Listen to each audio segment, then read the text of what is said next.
Hey guys, welcome back to the channel, and this is how to start solo chess game on chess.com. So, first thing that you will do guys is simply go to chess.com, and guys, make sure you are signed in into your account.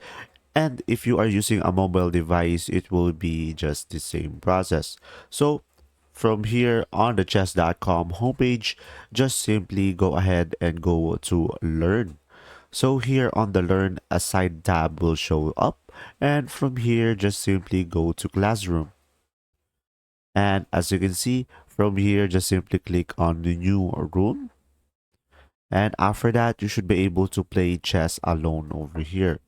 So you can play the white and the black, and over here you can record the gameplay, you can download the gameplay, you can have other people in your room. So from here, you should be able to see the moves that I did. And that's simply about it. If this video was helpful, please like and subscribe. And thanks for watching. See ya.